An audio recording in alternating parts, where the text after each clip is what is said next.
Simple interest साधारण ब्याज क्या होता है? वो ब्याज जो केवल प्रिंसिपल मूलधन पे लगता है, यानी इसमें ब्याज के ऊपर ब्याज नहीं लगता। अगर ब्याज के ऊपर ब्याज नहीं लगता, ब्याज केवल प्रिंसिपल पे लगता है, तो हर साल का ब्याज बराबर भी होता है। ठीक है।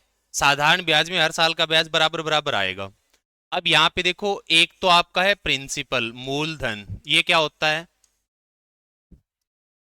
जो आपने इनिशियल ट्रांजैक्शन की, पैसे ब्याज पे दिए या लिए, ठीक है, वो आपका मूलधन है। जैसे मान लीजिए आपने 5,000 रुपए किसी को ब्याज पे दिए।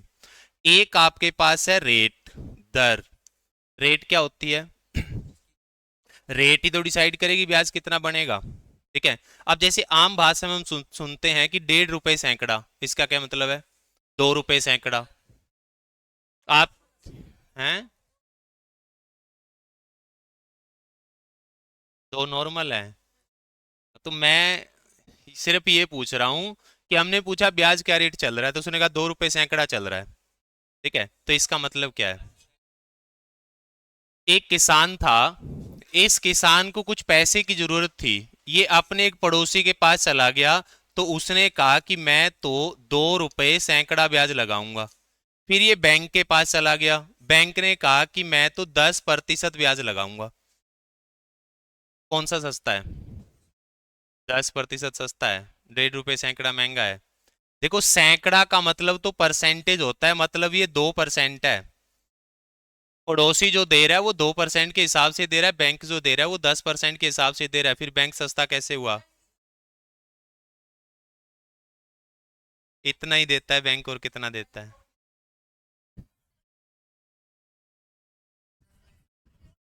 हैं?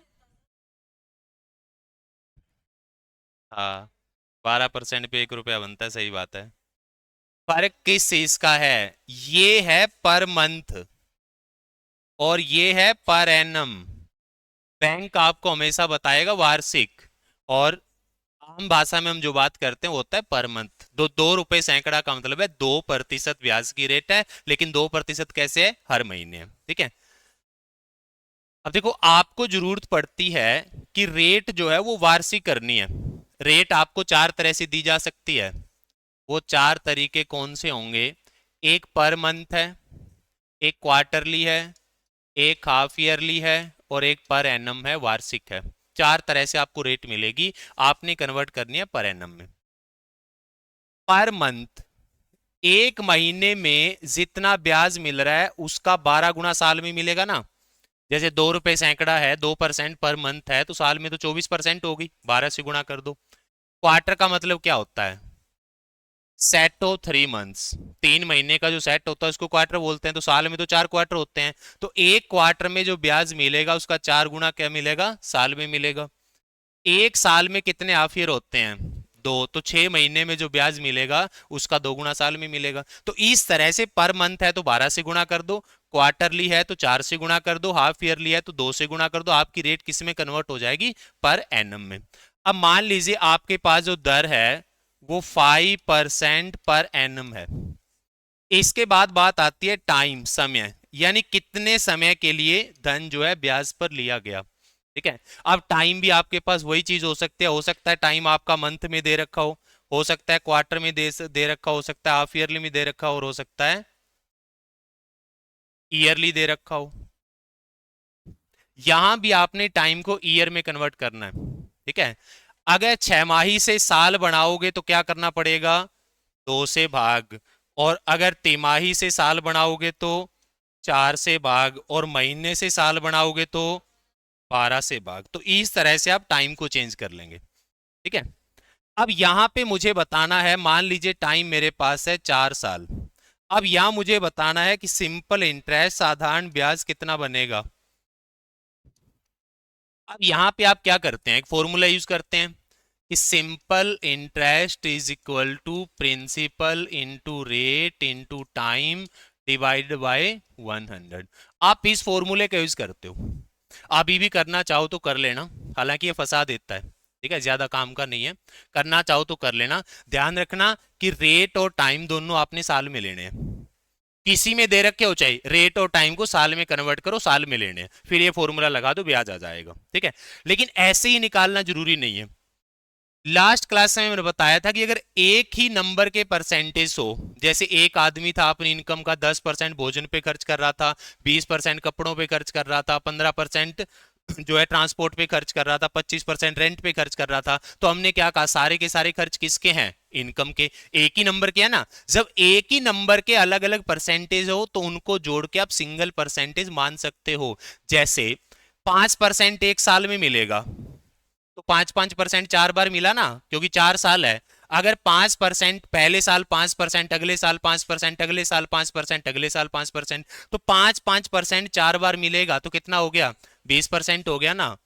तो प्रिंसिपल का 20% जो होगा वो आपका साधारण ब्याज आ जाएगा। अब देखो एक के बाद पॉइंट लगाएं तो 10% आ जाता है, तो 10% 500 है, तो 20% कितना होगा, 1000। तो 1000 आपके पास क्या आ जाएगा, साधारण ब्याज आ जाएगा। ठीक है, इस तरह से आप ब्याज की परसेंटेज में कैलकुलेशन कर सकते हैं। ठीक है भाई, एक साल में अगर 5% मिल रहा है तो 5-5% 4 बार लेंगे, तो कुल मिला के तो 20 हो गया, फिर ब्याज जो बनेगा वो प्रिंसिपल का 20% बनेगा। अब यहां पे एक होती है अमाउंट, मिश्र धन। ये क्या होता है, ये इनिशियल ट्रांजैक्शन होती है प्रिंसिपल, और ये फाइनल ट्रांजैक्शन होती है अमाउंट। जब क्वेश्चन कहता है बी कम्स, जब क्वेश्चन कहता है बन जाता है, हो जाता है, तो मतलब अमाउंट बता रहा है। और अमाउंट क्या होता है, प्रिंसिपल प्लस में इंटरेस्ट। 5,000 रुपए आपने लिए थे, 1,000 रुपए ब्याज बन गया, तो आपसे कितना दोगे, 6,000 रुपए दोगे। ठीक है, तो इस तरह से परसेंटेज कैलकुलेट करके आप साधारण ब्याज निकाल सकते हो। ठीक है, एक तरीका तो ये है। परसेंटेज कैलकुलेट मैंने कैसे किया पता चला भाई, 5-5 साल 4 बार मिलेगा तो सीधा 20% हो गया, प्रिंसिपल का 20% निकाल दो, आपका ब्याज बन जाएगा। और प्रिंसिपल ध्यान रखना हमेशा 100% होता है। अब मेरे पास अगर मैं ऐसे ना लगाऊं, देखो प्रिंसिपल मेरे पास है 5,000, रेट मेरे पास है 5% पर एनम, टाइम मेरे पास है 4 साल, और मुझे बताना है सिंपल इंटरेस्ट। देखो सबसे फाइनल जो तरीका बनता है वो तो अब बनेगा, मतलब ऐसा तरीका जो कभी उलझने ना दे आपको। क्या करना है, दो तरीके हैं भाई। या तो आप ऐसे करो कि 5% की फ्रैक्शन होती है 1/20, 5% 1/20 होता है ना। अब एक कौन है और 20 कौन है, 5% कौन है, ब्याज। तो ऊपर एक तो ब्याज आ गया, किसका है, प्रिंसिपल का। तो ऊपर जो आएगा वो आपके पास साधारण ब्याज आएगा, और नीचे जो आएगा वो आपके पास प्रिंसिपल आएगा। मतलब 20 रुपए पे 1 रुपए का ब्याज हो जाएगा। कितने टाइम का, पर एनम, मतलब साल का। भाई पर एनम है, वार्षिक है, तो 1 साल का। अब साल आपके पास कितने हैं, 4, 4 से गुणा कर दोगे तो क्या आ जाएगा, 1/5 आ जाएगा। अब इसका मतलब क्या है कि अगर आपका प्रिंसिपल 5 रुपए है तो 4 साल का ब्याज कितना बनेगा, 1 रुपया बनेगा। प्रिंसिपल अगर 5 रुपए है तो आपका साधारण ब्याज 1 रुपया बनेगा। अब ये प्रिंसिपल कितना था, 5,000। अब 5 की वैल्यू 5,000 लोगे तो एक की वैल्यू कितनी आ जाएगी, 1,000। तो आपके पास ब्याज कितना आ जाएगा, 1,000 आ जाएगा। इसी में तुम ऐसे भी कर सकते थे कि 5% 1 साल का है, 4 साल हो गए, तो ब्याज कितना बन गया, 20%। मतलब कि यहां मैंने जो आपकी रेट थी उससे फ्रैक्शन बढ़ाई, और फ्रैक्शन को टाइम से गुणा किया। आप पहले ही रेट को टाइम से गुणा कर लो, 20% आ गया, वहां जाके फ्रैक्शन बढ़ा दो। 20% की फ्रैक्शन क्या बनेगी, 1/5। और 1/5 का मतलब क्या है, 5 रुपए प्रिंसिपल और 1 रुपया इंटरेस्ट। तो 5 और 1 का अनुपात बन गया ना। अगर अमाउंट पूछी होती तो अनुपात में 6 बन गई थी ना। भाई प्रिंसिपल और इंटरेस्ट का जोड़ी अमाउंट होती है, अगर अमाउंट की जरूरत होती तो रेशो में 6 बन गई थी ना। अब इससे ज्यादा ज्ञान नहीं लगाएंगे, बस हम इतने ही ज्ञान से क्वेश्चन करेंगे सारे। अब पहले क्वेश्चन का उत्तर बताओ। यहां पे मेरे पास क्या है, देखो 12,000 रुपए है, 15% की रेट है, एक साल में 15% है, तो 3 साल में 45% ब्याज हो गया ना। इसका क्या निकाल दो, 45%। 45% को क्या कह सकते हो, 50% माइनस में 5%। 50% का मतलब आधा होता है, तो 12,000 का आधा 6,000। एक के बाद पॉइंट लगाया तो 1210% बन गया, तो 5% कितना बनेगा? 600। तो आपके पास कितना ब्याज बनेगा? 5400। तो ये आपका ब्याज आ जाएगा। सिंपल पीआरटी लगाना है आपने, लगा लेना, ऐसे क्वेश्चन में तो लग जाएगा। ठीक है।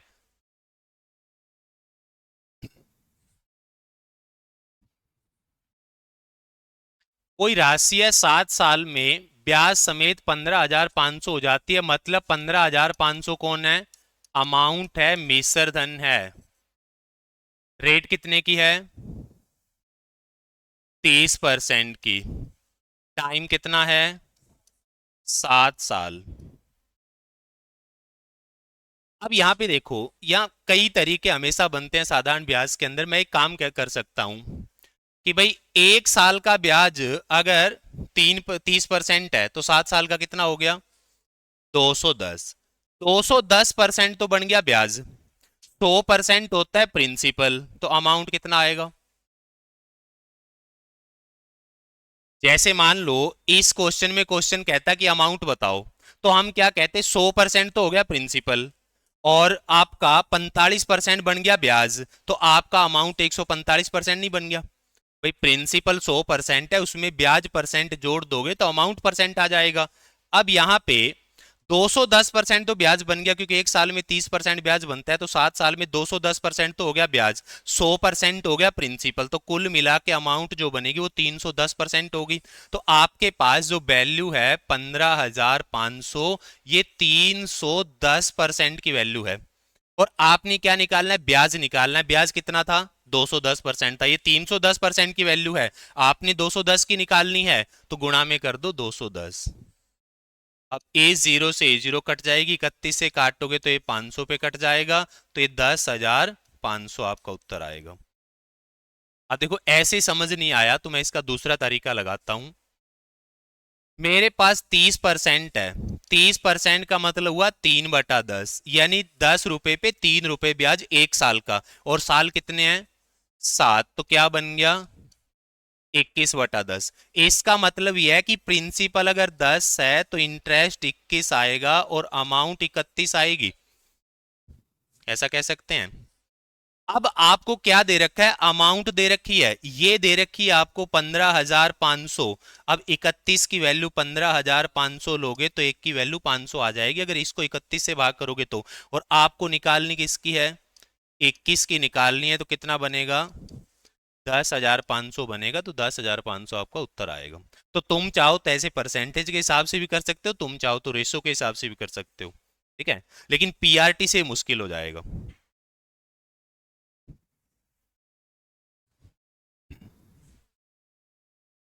5 पैसे प्रति महीना, मतलब एक महीने में 5% ब्याज है, तो 8 महीने में कितना हो गया? 40%। भाई एक महीने में आपको 5% ब्याज मिल रहा है, तो 8 महीने का मतलब वो ब्याज 8 बार मिलेगा, तो कितना हो गया? 40% हो गया। उसके बाद क्या कह रहा है? 2700 रुपए का ब्याज बताना है, तो 2700 का 40% ही तो आपका उत्तर बनेगा। 2700 का 10% 270 है, तो 40% क्या होगा? 270 गुणा में 4, 1080। तो 1080 आपका उत्तर आएगा। बताओ इसमें क्या पूछना है? भाई जो मैंने कहा था रेट को साल में ले लो, टाइम को साल में ले लो, वो तो मैंने तब कहा था जब पीआरटी लगाना हो। अब तो हम जनरल सेंस से कर रहे हैं। 5 पैसे प्रति रुपया प्रति माह, मतलब एक महीने का ब्याज 5% होगा। महीने कितने हैं? 8, तो 8 में 5 5 करके 8 बार आएगा ना ब्याज, तो 40% हो गया, तो प्रिंसिपल का 40% ब्याज बनेगा। प्रिंसिपल कितना है? 2700। 2700 का निकाल दो 40%, आपके पास 1080 आ जाएगा, तो 1080 आपका ब्याज हो गया। पूछना है इसमें कुछ? जैसे तुम्हें घर पे कहते हैं ना घर वाले, कि 1.5 रुपए सैकड़ा के हिसाब से 4 महीने का ब्याज बताओ, तो 1.5% 4 बार आएगा, तो 6% बन गया। जितना भी प्रिंसिपल है, जितने पैसे का कह रहे हो, उसका 6% निकाल दो, तुम्हारा उत्तर है। अब इसमें देखो कई बार क्वेश्चन दिन पूछ लेता है। ठीक है, जैसे 10% की रेट है और आपके पास कितने पैसे हैं? 1460 रुपए। 1460 का 10% कितना हुआ? 146, मतलब 146 रुपए ब्याज बन गया। कितने टाइम का? 1 साल का। क्योंकि मैंने रेट 10% पर एनम थी, वार्षिक थी, मतलब प्रिंसिपल का 10% एक साल का ब्याज बनेगा, तो 1460 का 10% 146 हुआ, 146 ब्याज बन गया एक साल का। लेकिन यहां पे क्या दे रखा है, 5 फरवरी से लेकर के और 25 अप्रैल 1992 तक, ये बताना है हमने। अब यहां पे देखो, इसको 5 फरवरी है तो कौन कौन से महीने आएंगे, फरवरी आएगा, मार्च आएगा और अप्रैल आएगा। यहां पे आपको दिन गिनने हैं, और आजकल ऐसा ही हो रहा है, लोग दिनों का भी ब्याज ले रहे हैं। ठीक है, अब यहां दिन गिनने हैं, फरवरी के दिन कितने लोग हैं बताओ। फरवरी जो है वैसे 1992 है, लीप ईयर है ना, 29 का हो गया, 29 में से 5 घटाना 24। उसके बाद मार्च कितने का होता है, 31 का। अप्रैल के कितने दिन लेने हैं, 25। अब इसके अंदर देखो एक चीज होती है, भाई एक दिन तो मैं ब्याज ले रहा हूं, भाई आज तो मैंने ब्याज लिया, 10 दिन बाद मैंने ब्याज दे दिया, तो एक दिन लिया और एक दिन दिया, उनको एक ही दिन काउंट करना होता है। मतलब या तो दिन लेने वाला जोड़ लो या दिन देने वाला जोड़ लो, एक जोड़ना होता है। अब देखो, आपने 5 दिन घटा दिए, मतलब 5 फरवरी नहीं लिया ना, आपने 5 दिन घटा दिए, 5 फरवरी नहीं लिया ना, तो फिर 25 अप्रैल तो लेना पड़ेगा। दोनों में से, लेने और देने वाले में से एक दिन लेना होता है, तो फिर अप्रैल के कितने दिन लोगे, 25। कुल मिला के कितने दिन हो गए, 80 दिन हो गए। तो मैंने कितने दिन का ब्याज बताना है, 80 दिन का। 146 रुपए कितने दिन का ब्याज है, 300, वैसे है 66 का है लेकिन 65 का ही ले लो, कोई बात नहीं। क्योंकि जनरली क्या होता है, 73 के पहाड़े से कटते होते हैं, 365 73 से कटता है। जनरली आपके पास दिन कितने मिलेंगे, 73 मिल जाएंगे, या इसका 2 गुना 146 मिल जाएंगे, या इसका 3 गुना 216 मिल जाएंगे, या इसका 4 गुना, कहाँ 200, अच्छा 3 गुना 219, 4 गुना 292। इस टाइप से आपके दिन आएंगे, जो कि 365 से कट जाएगा। ठीक है, अब हमारे पास 365 से काटोगे 5 पे और ये 2 पे कट जाएगा, 5 से काटोगे 16 पे कट जाएगा, 16 दूनी 32, तो आपका ब्याज कितना बनेगा, 32 रुपए बनेगा। तो इस तरह से कई बार क्वेश्चन दिनों का ब्याज पूछ लेता है। ठीक है, तो दिनों के ब्याज में बस ध्यान ये रखना कि एक दिन आपने देने का या लेने का, 2 दिन होते हैं, एक लेना होता है, एक नहीं लेना।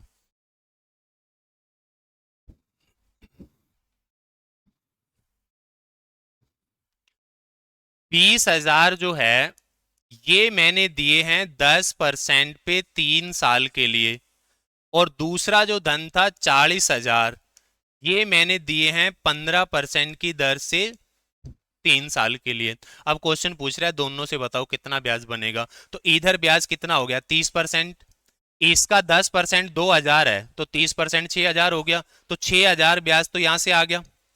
यहां ब्याज कितना बनेगा, 45%। इसका 50% 20,000 है, और 5% 2,000 है, तो यहां से 45% कितना आ जाएगा, 18,000। तो कुल मिला के ब्याज कितना आ गया, 24,000। तो हमारा जो टोटल ब्याज बनेगा वो यहाँ पे 24,000 बनेगा। कुछ ऐतराज है इसमें?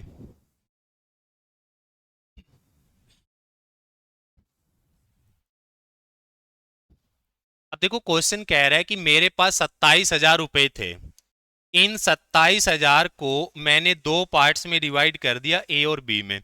पहले पे 15% के हिसाब से 2 साल का ब्याज, मतलब यहां कितना ब्याज बनेगा, 15% के हिसाब से 2 साल में 23%, और दूसरे पे 15% के हिसाब से 4 साल का ब्याज, यहां 4 साल का कितना बनेगा, 60%। आपस में क्या है, बराबर है। पहले भाग का 30% और दूसरे भाग का 60% आपस में बराबर है, क्योंकि क्वेश्चन कह रहा है कि दोनों से बराबर बराबर ब्याज मिला है। पहले पे तो ब्याज मिलेगा 30%, क्योंकि 15% के हिसाब से 2 साल का टाइम है। दूसरे पे ब्याज मिलेगा 60%, क्योंकि 15% के हिसाब से 4 साल का टाइम है। और क्वेश्चन कह रहा है दोनों से बराबर ब्याज मिला, तो इसका 30% और इसका 60% ब्याज है, आपस में बराबर हो गए। अब यहां से अगर तुम ए और बी निकालोगे तो ये तुम्हारा 60% और नीचे 30% काटोगे तो 2/1 आ गया ना। इसका मतलब यहां अगर तुमने 2 रुपए लगाए तो यहाँ कितना लगाया, 1 लगाया। 2 और 1 का जोड़ कितना हो गया, 3, और 3 की वैल्यू 27,000, तो 1 की वैल्यू 9,000 हो गई। तो ए पार्ट में कितने पैसे लगाए, 18,000। बी में कितने लगाए, 9,000। तो ए से कितना ब्याज आएगा, ए में कितने लगाए, 18,000, ब्याज कितना बनेगा, 30%। 18,000 का 30% कितना हुआ, 5400। क्वेश्चन ने क्या कहा था, दोनों से समान ब्याज प्राप्त हुआ, तो उससे भी तो 5400 ही आएगा।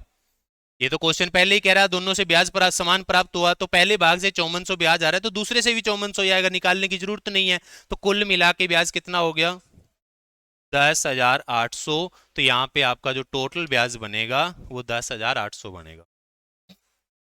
देखो इसमें क्या पूछना है। पहले भाग पे 15% के हिसाब से 2 साल का, दूसरे भाग पे 15% के हिसाब से 4 साल का ब्याज बराबर है। तो यहाँ ब्याज बना 30%, यहाँ बना 60%। तो इसका 30%, इसका 60% बराबर है, तो इनका अनुपात 2 और 1 आ गया। अब 2 और 1 का जोड़ तो 3 ही बनेगा, और 3 की वैल्यू 27,000 लेंगे तो 1 की वैल्यू 9,000 होगी। तो ये 18,000, ये 9,000 बन गया। पहले पार्ट में 18,000 है, दूसरे पार्ट में 9,000 है। अब पहले पार्ट में कितना ब्याज है, 30%, किसका, 18,000 का। 18,000 का 30%, देखो 10% 1800 बन रहा है, तो 30% तो उसका 3 गुना 5400 हो गया। अब पहले पार्ट से अगर ब्याज 5400 आया तो दूसरे से भी तो उतना ही आएगा। क्वेश्चन कह रहा था दोनों से बराबर बराबर ब्याज आया, तो फिर दूसरे से ब्याज निकालने की जरूरत नहीं है, सीधा कह सकते हैं 5400 ही आएगा। निकालोगे तब भी 5400 ही आएगा, निकालोगे तो 9,000 का 60%, 9,000 का 60% 5400 ही बनेगा। तो दोनों से अगर 5,400 ब्याज आ रहा है तो कुल मिला के तो 10,800 ब्याज बन गया।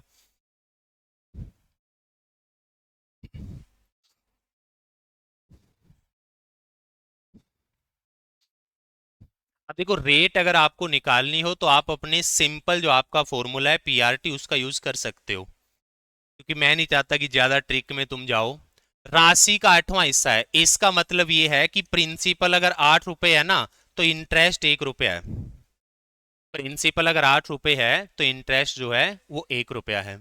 और उसके बाद क्या कह रहा है, वर्षों की संख्या प्रति वर्ष दर प्रतिशत के आधे के बराबर है। यानी कि अगर रेट आपके पास x% है तो टाइम आपके पास क्या है, 2x। देखो क्वेश्चन क्या कह रहा है, वर्षों की संख्या दर प्रतिशत के आधे के बराबर है, उल्टा ले लिया। दर अगर 2x% है तो टाइम कितना होगा, x साल होंगे। वर्षों की संख्या प्रति वर्ष दर प्रतिशत के आधे के बराबर है, तो अगर दर 2x लोगे तो टाइम x आएगा, आधा हो गया। अब एक बार यहां से आपने क्या निकालना है, रेट निकालना है, क्योंकि कई बार क्वेश्चन इतना ही आ जाता है कि भाई रेट बता दो कितनी है। कई बार क्वेश्चन इतना आ जाता है कि रेट बता दो कितनी है। अब यहां से क्या करोगे, प्रिंसिपल इनटू में रेट इनटू में टाइम डिवाइडेड बाय 100, ये क्या आता है, ब्याज। Principal into rate into time divided by 100 is equal to simple interest होता है ना, बेसिक फॉर्मूला ही लगाया मैंने। अब यहां से देखो, अगर एक्स स्क्वायर की वैल्यू निकालोगे तो ये बन जाएगा 100 और नीचे आ जाएगा 16, क्योंकि देखो 8 गुणा 2 16 भाग में आ जाएगा, 100 गुणा में चला जाएगा। इसको अगर तुम काटोगे 4 से तो ये आएगा 25/4, 25/4। तो x की वैल्यू कितनी हुई, 5/2, क्योंकि x लेंगे तो रूट बन जाएगा। अब x की वैल्यू 5/2 बन गई। अब x की जगह पे जब तुम रखोगे 5/2, x की जगह पे 5/2 रखोगे तो ये 5% नहीं बन जाएगा, क्योंकि 2 से गुणा करना है, 2 गुणा 5/2 5 आ गया, मतलब रेट कितनी है, 5%। जनरली क्वेश्चन यहां तक ही आता है कि भाई रेट बता दो या टाइम बता दो, यहां तक आता है। लेकिन क्वेश्चन क्या कह रहा है, इसी रेट से मतलब 5% से ही 15,000 पे 15,000 का 8 साल का 5% के हिसाब से ब्याज कितना बनेगा। तो 5% के हिसाब से 40% बन गया ना। 8 साल है, 5% साल का लोगे तो 40% बन गया। अब 15,000 का 10% 1500 है, तो 40% 6,000 आएगा, तो यहां पे तुम्हारा ब्याज बनेगा 6,000 रुपए। तो रेट और टाइम निकालने के लिए तुम अपने बेसिक फॉर्मूले का यूज कर सकते हो। ठीक है, हैं? क्या बता दूं?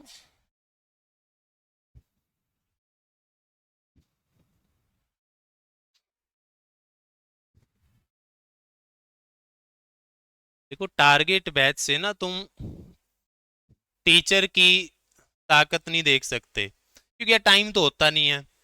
मैं चाहता हूँ एक ऐसा सिंपल सा तरीका बता दूं जिसको तुम भी आराम से समझ लो और क्वेश्चन हो भी जाए। वैरायटी नहीं डाल सकते ना। क्या आएगा बताओ। देखो थोड़ा सा यहाँ दिमाग लगाते हैं। 6 महीने का ब्याज कितना है? 65.5। तो एक साल का कितना होगा? 131। अगर 6 महीने का ब्याज 65.5 रुपए है तो साल का तो 131 आ जाएगा।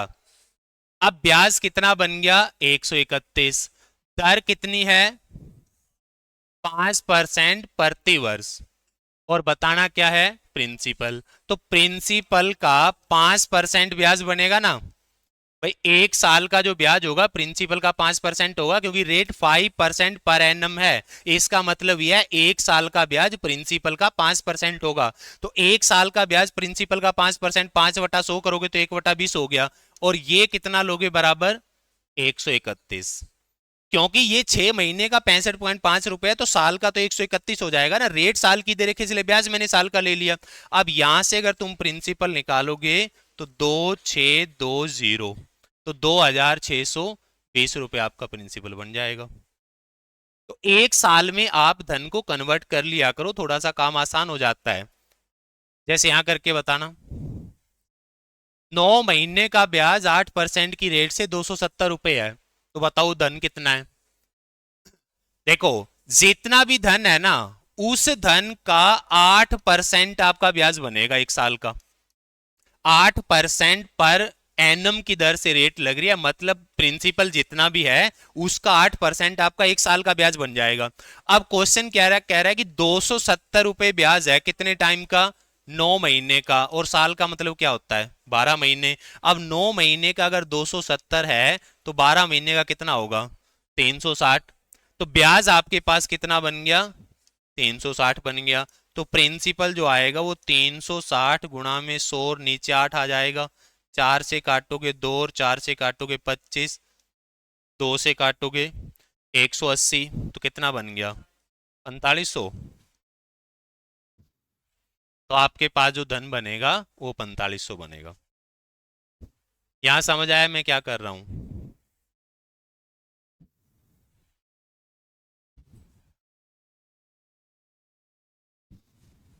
10% की रेट से 8 साल और 10 साल के साधारण ब्याज में अंतर 200 रुपए है।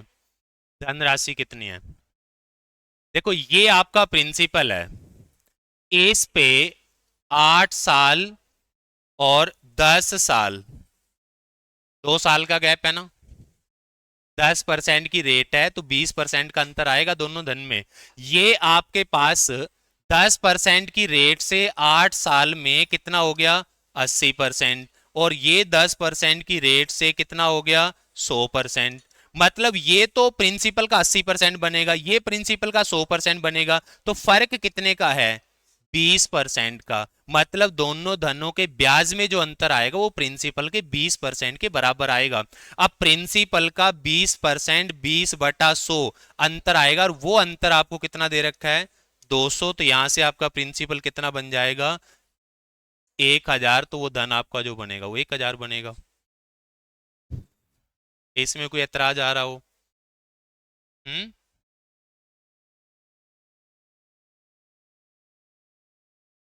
अब ऐसे क्वेश्चन में कई बार क्वेश्चन क्या कहता है, देखो आपने ना टुकड़ों में जो पेमेंट है वो टुकड़ों में कर रखी है। कुल मिला के 9 साल हैं। पैसे आपके पास है, ब्याज है ना ये तो। 9 वर्ष के बाद ब्याज के रूप में 13,300 रुपए प्राप्त हुए। टाइम टोटल ड्यूरेशन 9 साल है। ब्याज 13,300 है। उसके बाद क्या कह रहा है? पहले 2 साल तक। भाई टोटल 9 साल है, पहले 2 साल तक 6-6% के हिसाब से ब्याज मिलेगा। अगले 3 साल तक 9-9% के हिसाब से ब्याज मिलेगा। और शेष टाइम, शेष कितना बच गया?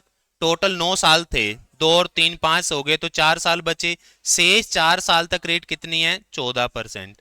अब एक बात को समझो, पहले साल भी 6 मिला, दूसरे साल भी 6 मिला, 6 और 6 12 हो गया। तो 12% ब्याज तो पहले 2 साल में जोड़ लिया। तीसरे चौथे पांचवें 3 साल तक 9% मिलेगा, तो 27% उन 3 साल में जुड़ गया। उसके बाद 14% 4 बार मिलेगा, 56% वो हो गया। अब जोड़ बताओ कितना बना। 50, 70, 80, 13, 15, 95% हो गया ना। तो प्रिंसिपल का 95% जो होगा वो ब्याज बनेगा। और वो ब्याज कितना दे रखा है? 13,300 दे रखा है। अब यहां से अगर आप प्रिंसिपल को निकालोगे तो वो आ जाएगा 13,300 बटे 95 गुणा में 100। 5 से काटोगे तो 20, और 5 से काटोगे 19, 19 से कितने पे कटता है ये? 7 पे। तो कितना हो गया? 14,000। तो आपके पास जो प्रिंसिपल आएगा वो 14,000 आएगा। अब ध्यान से देखो इसमें क्या पूछना है।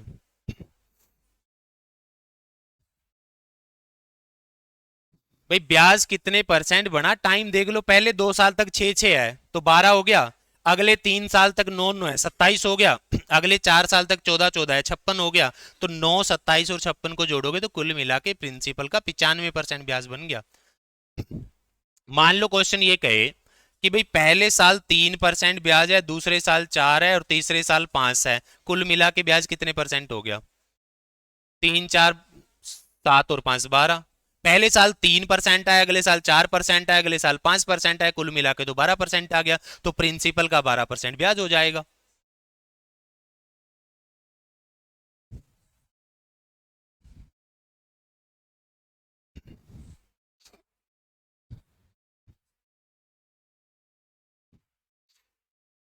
देखो इस एक्स की जगह पे ना तुम कोई नंबर ले लो, एक ले लो।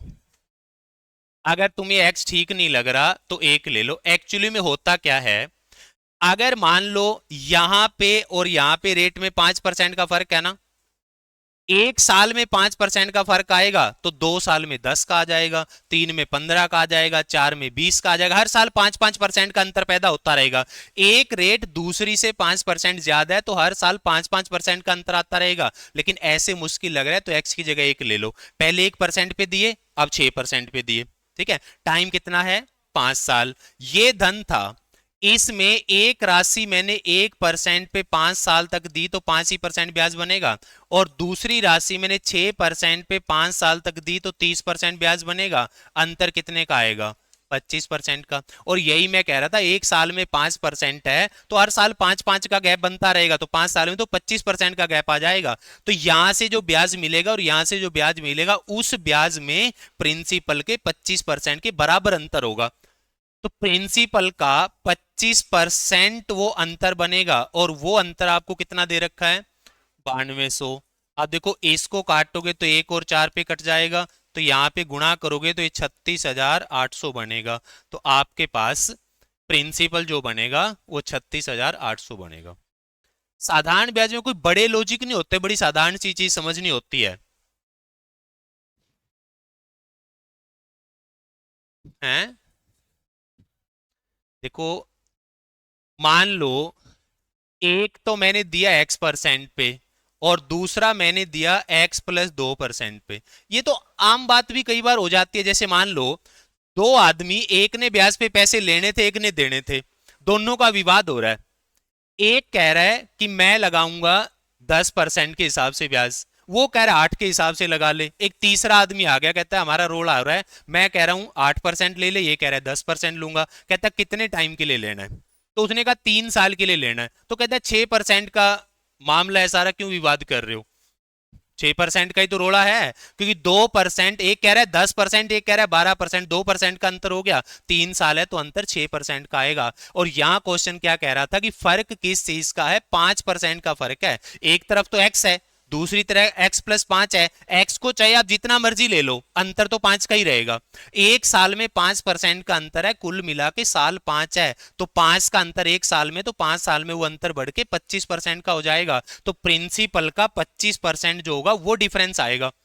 और प्रिंसिपल का 25% डिफरेंस आएगा, और वो डिफरेंस आपको दे रखा है 9200। तो यहां से आप प्रिंसिपल निकालोगे तो 36,800 आ जाएगा।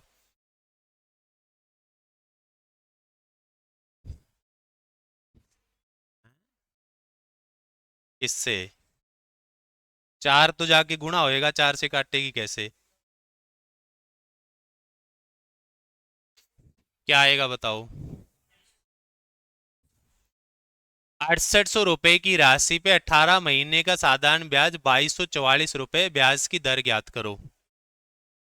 आप देखो, दर ज्ञात करने के लिए या तो आप अपने बेसिक फॉर्मूले पे चले जाओ, या इस बात को समझ लो कि 1 साल का ब्याज प्रिंसिपल का जितने परसेंट होता है उसी को रेट पर एनम बोलते हैं। आर परसेंट पर एनम, इसका मतलब क्या होता है कि 1 साल का ब्याज प्रिंसिपल का कितने परसेंट है। या तो आप 1 साल का ब्याज निकाल लो, जैसे आपके पास 2244 जो है वो 18 महीने का ब्याज है, और 1 साल का मतलब क्या हुआ, 12 महीने का निकालना है। 1 साल का ब्याज निकाल लो। अब इसको 6 से काटोगे तो 2 और 3 पे, 3 से 7, 4 8, सही है, मैंने गलत तो नहीं काटा? अब क्या कर लें? हाँ तो फिर क्या हो जाएगा? फिर 3 से भाग नहीं करेगा? तो फिर 3 से भाग नहीं करेगा क्या? अब 1496 रुपए ब्याज बन गया, कितने पे? 6800 पे।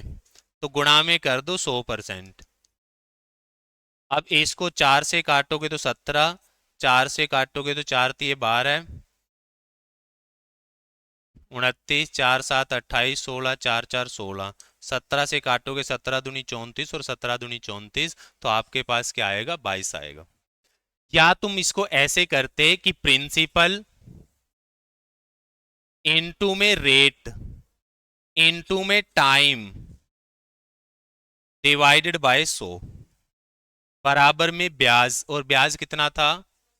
2244। या आप इसको ऐसे कर लेते, भाई प्रिंसिपल इंटू रेट इंटू में टाइम, टाइम 18 महीने है, साल में लोगे तो 18/12 लोगे ना, ठीक है, और 100 से भाग करना ही था। इस 100 को अलग रख लिया करो, क्योंकि ऊपर तुम 18/12 लिखोगे, नीचे 100 लिखोगे, फिर पलट के गुणा करोगे, ठीक है। तो ये जो वाला रेट लिख लो अगर फ्रैक्शन में आ रही है, टाइम लिख लो अगर फ्रैक्शन में आ रही है, उसके बाद गुणा में 1/100 कर दो, ठीक है। अब यहां से अगर सिंप्लीफाई करोगे तो भी तुम्हारे पास रेट आ जाएगी।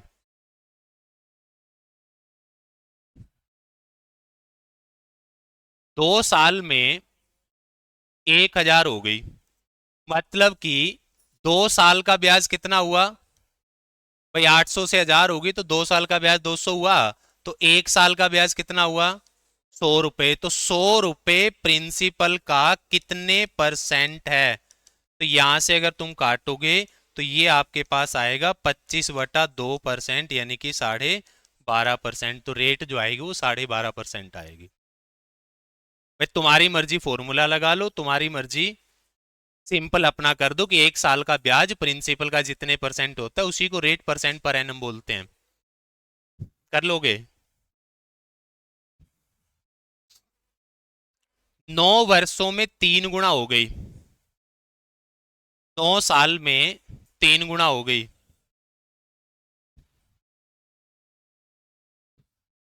3 गुना का मतलब क्या है? प्रिंसिपल अगर 1 है तो अमाउंट कितना हो गया? 3। प्रिंसिपल अगर 1 है, देखो ये गुणा वाले जो आएंगे इसमें काम बड़ा आसान होता है।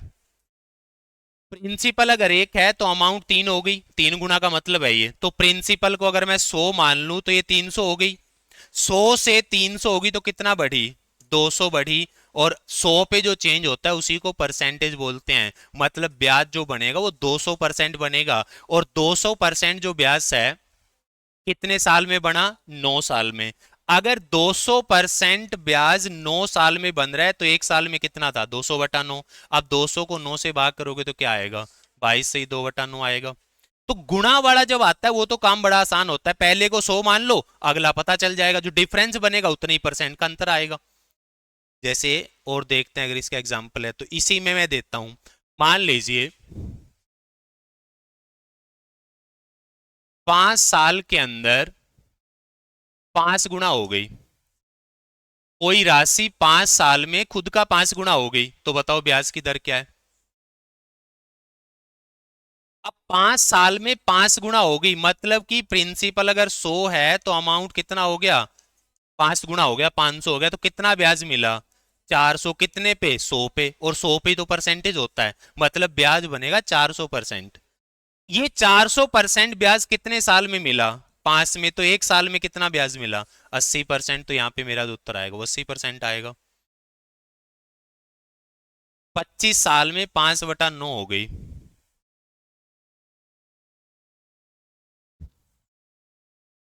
5/9 होने का मतलब क्या है, नहीं 5/9 तो ब्याज हो गया ना, ये ब्याज है 5/9।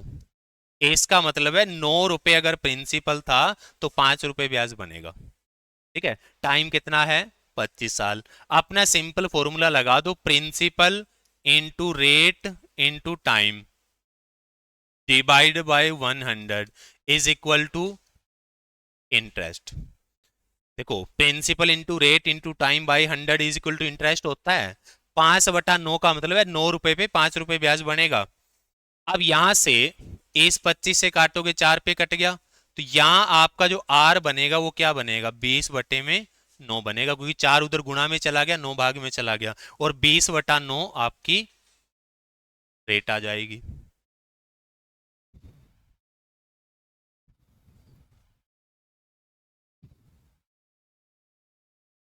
यहां पे देखो रेट और टाइम बराबर है, ब्याज मूलधन के 1/16वें हिस्से के बराबर है। मतलब अगर मूलधन 16 रुपए है तो ब्याज कितना है, 1 रुपया है। ठीक है, अब आपके पास निकालना क्या है, रेट। और क्वेश्चन क्या कह रहा है, रेट और टाइम बराबर है, तो आपके पास क्या आएगा, principal into rate into time divide by 100 is equal to ब्याज। भाई रेट और टाइम बराबर है, और रेट पूछी है तो टाइम की जगह भी रेट ही रख दो। ठीक है, टी और आर अगर बराबर है तो जो पूछा है उसी में कन्वर्ट करके रखो, रेट पूछी है तो टाइम की जगह भी रेट ही रख दो। अब यहां से आर स्क्वायर बराबर आएगा 100/16, काटोगे तो 25/4, तो आर की वैल्यू आएगी सामने वाले का रूट होके 5/2। तो आपके पास 5/2 क्या बनेगा, 2.5%। अब ये भी आजकल ट्रेंड चल रहा है, भाई आपने किसी से ब्याज पे पैसे लिए, बात होगी कि 10% के हिसाब से होंगे लेंगे, ठीक है, उसने आपको 1 लाख रुपए दे दिए।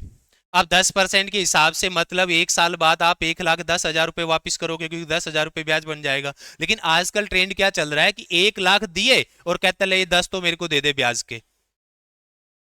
अब यही क्वेश्चन कह रहा है कि भाई 10% के हिसाब से बात हो गई, लेकिन ब्याज कहता है अभी दे दे, अगले ने दे भी दिया। अब बात यह है कि क्या अब भी 10% पड़ेगा। 10% का मतलब यह है कि प्रिंसिपल अगर 10 रुपए है तो ब्याज आएगा 1 रुपया। अगर प्रिंसिपल 10 रुपए है तो 1 रुपया ब्याज बनेगा, कब, 1 साल बाद। मतलब 1 साल बाद अमाउंट कितनी लौटानी है, 11 रुपए। लेकिन इसने क्या किया, ब्याज इसी टाइम काट लिया। अगर इसी टाइम काट लिया तो तुम्हारे पास तो 9 ही रुपए आएंगे। अगर 10 रुपए पे 1 रुपया ब्याज बनता है, जो कि कायदे से तुमने 10 में मिला के 1 साल बाद 11 देने थे, लेकिन उसने 1 रुपया उसी टाइम ले लिया। अगर उसी टाइम ले लिया तो घर तो 9 ही रुपए लेके आओगे, लेकिन ब्याज अब भी 1 रुपया देना पड़ेगा। ठीक है, अब आप 1 साल के बाद 10 रुपए दोगे। भाई पहले आपने 10 लिए, ब्याज उसने तुरंत ले लिया, तो साल बाद 10 तो अब भी देने हैं, 10 के 10 तो लेगा वो। अब 9 रुपए के बदले में 10 नहीं दोगे। कायदे से यहां पे 10 रुपए पे 1 रुपया ब्याज बनना था, लेकिन अगर ब्याज तुरंत काट लिया जाए तो आप केवल 9 रुपए लेकर के आए हो, तो आपका 1 रुपया ब्याज कितने पे बन गया, 9 पे बन गया। तो 1 रुपया ब्याज बनेगा 9 पे, तो 100 पे कितना बनेगा, तो ये 100/9, 11 से 1/9% बनेगा। तो यहां पे रेट आएगी 11 से 1/9%। नहीं समझ आया। मान लो एक आदमी ने ये कहा कि 20% जो है अपनी रेट डिसाइड हो गई। ठीक है, 20% का मतलब क्या है, 1/5, यानी ये लो 5 रुपए, 1 रुपए का मेरा बन जाएगा ब्याज, कायदे से लौटाने हैं 6 रुपए। अगर इस पैटर्न पे चलते हैं तो 20% ब्याज लगा, कोई समस्या नहीं है। लेकिन इसने क्या कहा कि 1 रुपया तो मुझे दे दे, 1 रुपया तो मुझे दे दे और साल बाद 5 रुपए दे देना। भाई 1 रुपया अगर तुरंत ही ले लिया तो तुम तो 4 ही रुपए लेके घर आओगे, और साल बाद कितने देने हैं? 5 देने हैं। तो प्रिंसिपल कितना हुआ? 4। अमाउंट कितनी हुई? 5। तो ब्याज 1 रुपया बन गया ना। लेकिन ये 1 रुपया कितने पे बनेगा? 4 पे बनेगा। तो 100 पे कितना होगा? 25%। तो तब तुम्हें जो रेट पड़ेगी वो 25% की पड़ेगी। अब इसने कहा कि 10% की रेट है, मतलब 10 रुपए पे 1 रुपया ब्याज बनेगा, 11 रुपए आपको कायदे से लौटाने चाहिए। लेकिन इसने क्या कहा? ये 1 रुपया तो दे दे मेरे को, तो आपके पास तो 9 ही रह गए। साल बाद 10 दे देना। घर लेके आए 9 रुपए, साल बाद दे रहे हो 10 रुपए, तो 1 रुपया ब्याज दे दिया ना। कितने पे दिया? 9 पे दिया। तो 1 रुपया ब्याज बन गया 9 पे। तो 100 पे कितना बनेगा? 11/1/9%। ये ट्रेंड भी आजकल चल रहा है, इसीलिए मैथ सीखना जरूरी है। ठीक है? हैं? उससे क्या फर्क पड़ता है? वो एसआई का मामला उस सीआई का मामला बन जाता है फिर। वो कंपाउंड इंटरेस्ट का मामला है कि या तो हर महीने ब्याज दे देना, ना तो ब्याज पे ब्याज दे देना। ऐसा ही तो होता है कि आपने ब्याज हर महीने देना है, और अगर आप किसी महीने ब्याज नहीं दे पाओगे तो अगले महीने ब्याज पे ब्याज लगा के देना है, और ब्याज पे ब्याज लग गया तो वो कंपाउंड इंटरेस्ट का मामला है। हैं? तुम्हारे पैसे है, कैसे ही ले लो उसको चाहे। भाई मान लो तुमने 2,000 दिए थे, 200 ब्याज हो गया, उसे 2,200 ले लो, या कहो पहले 200 दे मेरा ब्याज दे, फिर 2,000 दे मेरे को, तुम्हारा पैसा है कैसे ही ले लो। क्या आएगा बताओ? 5 साल में 2 गुनी हो गई। भाई मान लो मेरे पास 1 रुपया था, 5 साल के अंदर 2 रुपए बन गया। देखो, जो बढ़ता है वो ब्याज होता है, मूलधन नहीं बढ़ता, जो बढ़ता है वो ब्याज होता है। अगर 1 से 2 हो गया तो ब्याज कितने रुपए बन गया? 1 रुपया। और अब कितना करना है? 16 गुना। 1 से 16 करना है तो ब्याज कितना बनाना है? 15। भाई 2 गुना तो हो गया 5 साल में, कितने साल में 16 गुना हो जाएगा? तो 2 गुना का मतलब 1 से 2, 16 गुना का मतलब 1 से 16। 1 से 2 हुआ तो 1 रुपये ब्याज बना, और 1 से 16 हुआ तो 15 रुपए ब्याज बना। 1 रुपया ब्याज बनने में कितने साल लगते हैं? 5 साल। तो 15 रुपए ब्याज बनने में कितने साल लगेंगे? 75 साल। तो यहाँ पे हमारा जो उत्तर आएगा वो आपका आएगा 75 साल। जो बढ़ता है वो ब्याज बढ़ता है, और ब्याज को देखा जाता है कि कितने टाइम में कितना बन रहा है। 2 गुना का मतलब 1 रुपया ब्याज, 16 गुना का मतलब 15 रुपए ब्याज। 1 रुपया ब्याज बनने में 5 साल लगते हैं, ब्याज तो हर साल का बराबर ही होता है। 1 रुपया बनने में 5 साल लगते हैं, तो 15 रुपए बनने में तो 75 साल लग जाएंगे। ठीक है? तो 16 गुना होने में लगेंगे 75 साल। पूछना है इसमें कुछ? तेरे दिमाग में ना अपना पर्सनल ब्याज घूम रहा है कि मेरे को तो लोग लूट रहे हैं।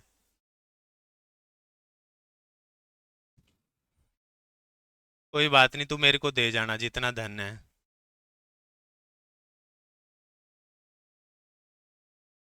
हाँ, क्या आएगा बताओ भाई?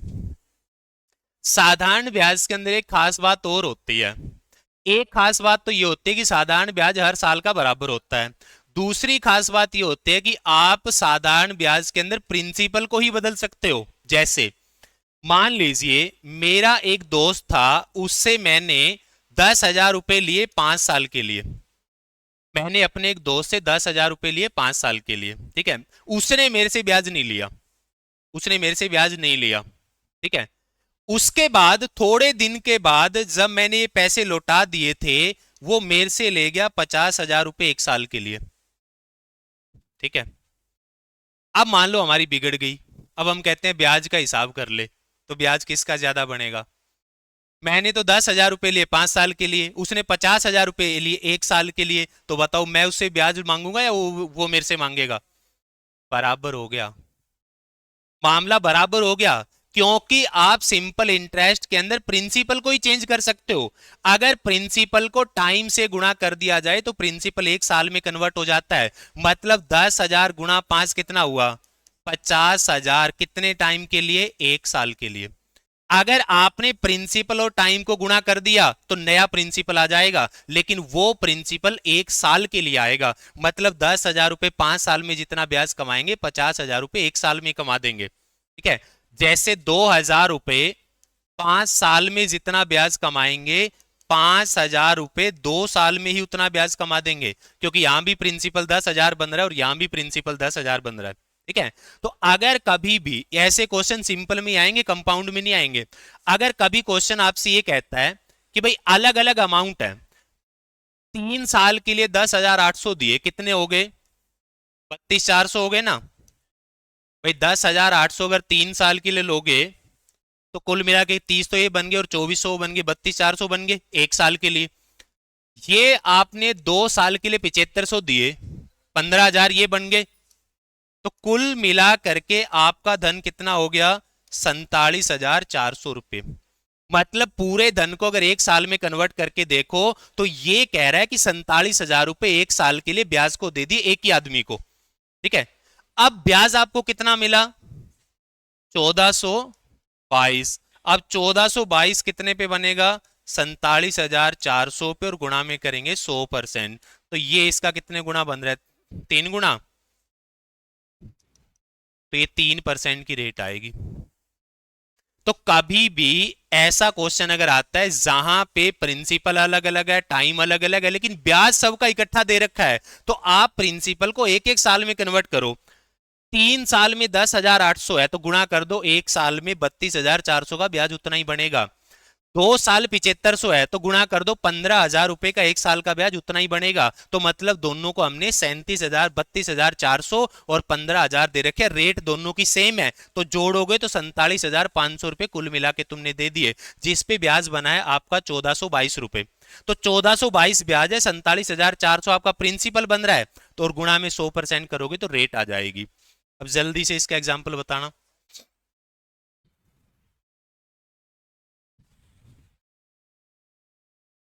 2 साल के लिए 6500 दिए, कितने हो गए?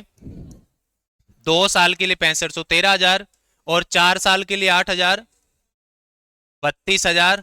कुल मिला के कितने हो गए? 45,000। ब्याज कितना बना? 4500। तो 45,000 का 4500 कितने परसेंट है? 10%। तो हमारा उत्तर कितना आएगा? 10% आएगा।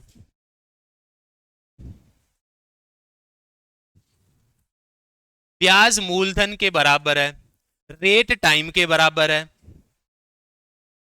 प्रिंसिपल और इंटरेस्ट बराबर है। प्रिंसिपल होता है 100%, तो इंटरेस्ट कितना हो गया? 100%। मतलब ब्याज कितना है? 100%। और रेट और टाइम को अगर गुणा कर दो तो आपके पास क्या आ जाता है? ब्याज परसेंट आ जाता है। भाई 5% है, 4 साल है, तो 20% ब्याज बन गया ना। रेट और टाइम को गुणा कर दें तो आपके पास क्या आ जाता है? ब्याज आ जाता है। अब क्वेश्चन क्या कह रहा है? रेट और टाइम भी बराबर ही है और निकालना कौन है? टाइम। तो रेट की जगह भी कौन रख दो? टाइम रख दो।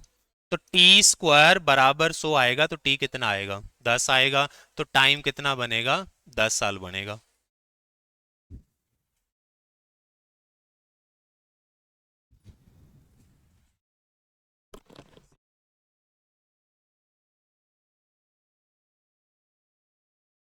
ज्यादा नहीं।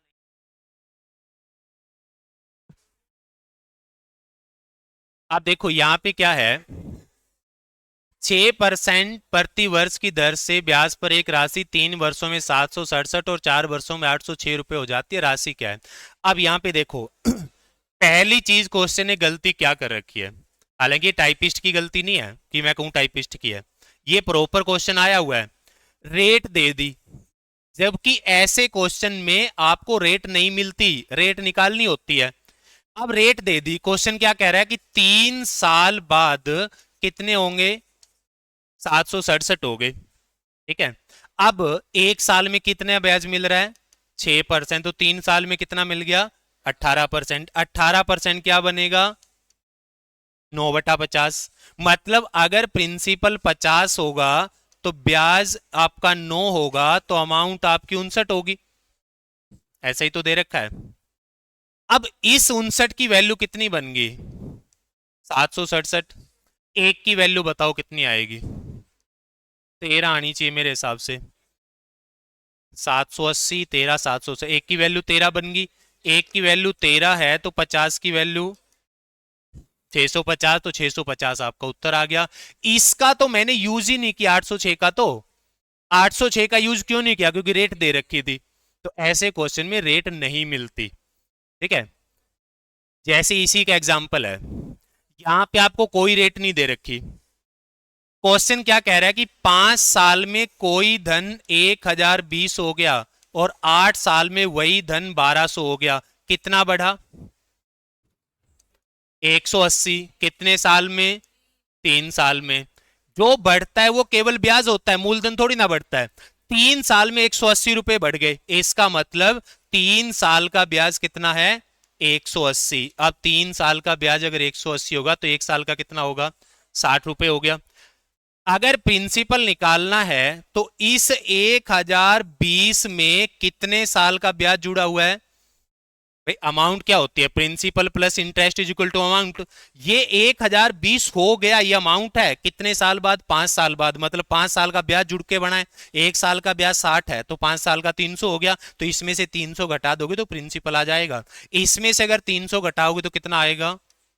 720। तो आपसे अगर प्रिंसिपल पूछा तो आपका प्रिंसिपल है 720। लेकिन ऐसे ही क्वेश्चन के अंदर आपसे रेट भी पूछ ली जाती है कि रेट बताओ। तो रेट बताने के लिए आप क्या करोगे कि आपका कितने रुपए ब्याज है? 60 रुपए। कितने पे? 720 पे। क्योंकि 1 साल का ब्याज प्रिंसिपल का जितने परसेंट होता है उसी को रेट बोलते हैं। 1 साल का ब्याज 60 रुपए है, प्रिंसिपल 720 आ गया। अब इसको अगर हम काटेंगे तो कितने पे कट गया? ये 12 पे। 4 से काटेंगे तो 3 और 25, 25/3 आएगा। क्या बनेगा? 8 से 1/3%। अगर रेट पूछी होती तो 8 से 1/3% की आती। 5 साल में 1020 हुआ, 8 साल में 1200 हुआ, कितना बढ़ गया? 180 बढ़ गया। कितने साल में? 3 साल में। इसका मतलब 3 साल का ब्याज 180 है। 3 साल का 180 है तो 1 साल का 60 है। ठीक है, हर साल 60-60 रुपए बढ़ रहा है। ये 5 साल बाद 1020 हुआ, इसका मतलब इसमें 5 साल का ब्याज और प्रिंसिपल दोनों का जोड़ है 1020। 1 साल का ब्याज 60 है तो 5000 का 300 हो गया। तो 1020 के अंदर 300 रुपए ब्याज के जुड़े हुए हैं, बाकी प्रिंसिपल के हैं, तो इसलिए घटाओगे तो प्रिंसिपल 720 आ जाएगा।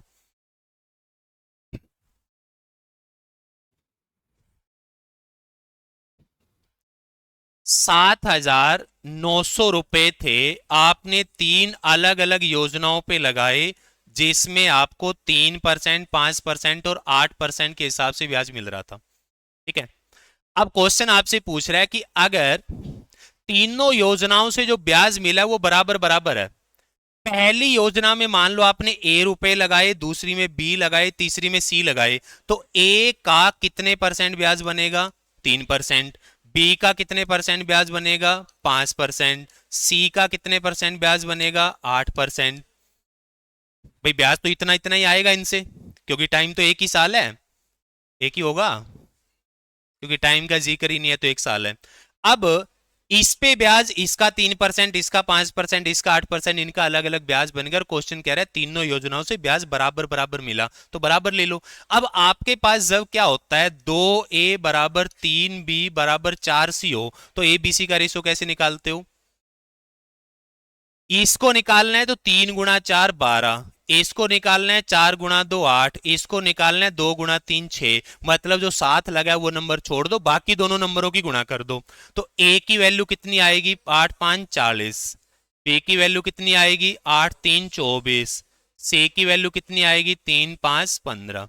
तो आपने जो धन जमा करवाया उसका अनुपात आपके पास है, यहाँ पे है 40 रुपए, यहाँ पे है 24 रुपए और यहाँ पे 15 रुपए। जोड़ करोगे तो कितना हो गया? 79। जबकि ये 7900 है, तो एक रेशो की वैल्यू तो 100 बन गई। क्वेश्चन पूछ रहा है 3% पे कितना जमा करवाया था? 40 रेशो है ना, एक रेशो की वैल्यू 100 है तो 40 रेशो की वैल्यू 4000। तो ये जो आपने धन जमा करवाया था ये 4000 था।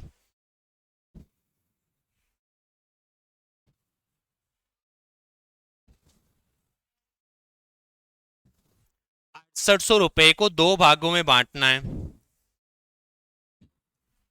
ए और बी में। पहले भाग पे देखो, पहले भाग पे आपको मिल रहा है 6% के हिसाब से ब्याज, और पहले भाग का टाइम है 10/3 साल, तो कुल मिला के कितना बन गया? 20% बन गया, काटोगे तो। दूसरे भाग पे आपको ब्याज मिल रहा है 4% के हिसाब से, टाइम कितना है? सेम ही है ना,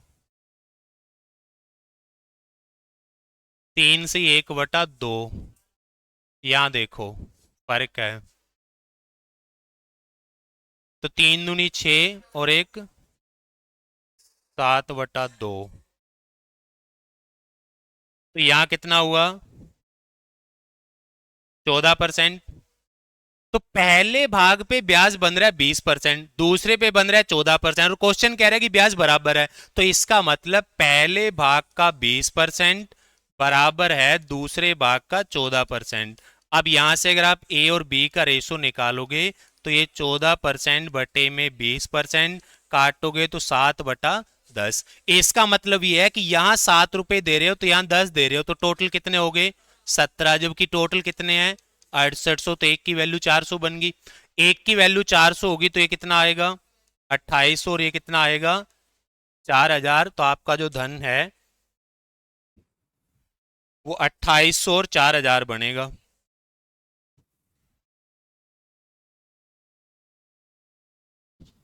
ये आपका उत्तर बनेगा।